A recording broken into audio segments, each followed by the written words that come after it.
नमस्कार साथीहरु, आजको भिडियोमा म तपाईहरुलाई 18-55 mm को लेन्सले कसरी चाहिँ ब्याकग्राउन्ड ब्लर गरेर फोटो खिच्न सकिन्छ भनेर देखाउने छु। यो तपाईको 18-55 mm को लेन्सले पनि तपाईले एकदमै राम्रो तरिकाले फोटोको ब्याकग्राउन्ड अथवा भिडियोको ब्याकग्राउन्ड सजिलैसँगले एकदमै राम्रो ब्लर गरेर खिच्न सक्नुहुन्छ।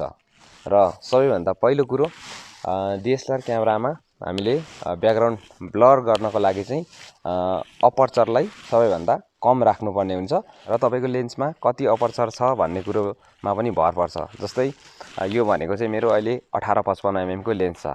यसमा भनेको चाहिँ अपर्चर भनेको चाहिँ 4 अपर्चर मात्रै हुन्छ हैन, र 4 अपर्चरमा चाहिँ त्यति राम्रो ब्याकग्राउन्ड ब्लर आउँदैन। तपाईले ब्याकग्राउन्ड ब्लर एकदमै राम्रो निकाल्नको लागि चाहिँ सबैभन्दा पहिला अपर्चरलाई एकदम कम राख्नुपर्ने हुन्छ र अपर्चर भनेको सबैभन्दा कम भनेको 1.4 देखि 1.8 सम्मको हुन्छ हैन। त्यो चाहिँ तपाईले 50 mm को प्राइम लेन्समा चाहिँ पाउन सक्नुहुन्छ।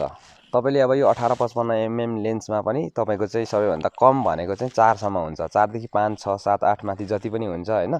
अझै बढी राख्नुभयो भने तपाईको ब्याकग्राउन्ड ब्लर आउँदैन। तपाईले जति कम राख्नुभयो उति चाहिँ तपाईको ब्याकग्राउन्ड ब्लर आउँछ।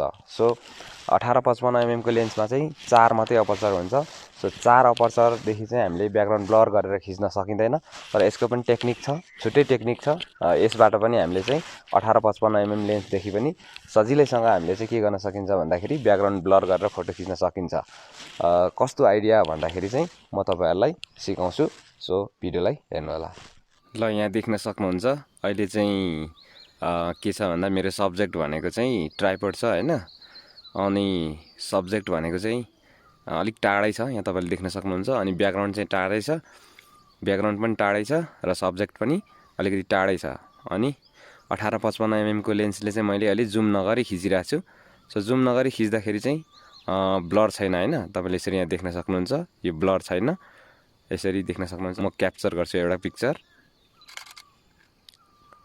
सो यस्तो आयो पिक्चर। यो चाहिँ 18-55 mm को लेन्सले जुम नगरी खिचेको सब्जेक्ट अलि टाढो छ र ब्याकग्राउन्ड पनि टाढै छ है। अब हामीले ब्याकग्राउन्ड ब्लर निकाल्नको लागि चाहिँ 18-55 mm को लेन्सले हामीले पुरा जुम गर्नुपर्ने हुन्छ लेन्सलाई, र सब्जेक्टलाई नजिक राख्नुपर्ने हुन्छ र ब्याकग्राउन्ड चाहिँ टाढो हुनुपर्ने हुन्छ है त। सो म जुम गर्छु र खिच्छु है त। यहाँ देख्न सक्नुहुन्छ अहिले चाहिँ एकदम राम्रो ब्याकग्राउन्ड ब्लर भइसकेको छ र मैले जुम गरिसकेको छु। यो चाहिँ मलाई खिच्न अलिकति अप्ठ्यारो भइराखेको छ, साथी छैन खिच्ने, त्यही भएर। सो मैले जुम गरिसकेँ र ब्याकग्राउन्ड टाढो छ, सब्जेक्ट नजिकै छ र ब्याकग्राउन्ड पनि एकदम ब्लर आएको छ। सो म क्याप्चर गर्छु एउटा पिक्चर। सो यस्तो आयो पिक्चर, यहाँ तपाईले देख्न सक्नुहुन्छ। एकदमै राम्रो ब्याकग्राउन्ड चाहिँ ब्लर आइसकेको छ। र तपाईले यसरी तपाईसँग 50 mm को प्राइम लेन्स छैन भने, थोरै अपर्चर भएको लेन्स छैन भने चाहिँ तपाईले 18-55 mm लेन्सदेखि, जुम लेन्सदेखिहरू पनि तपाईले चाहिँ यसरी ब्याकग्राउन्डलाई ब्लर निकालेर फोटो खिच्न सक्नुहुन्छ।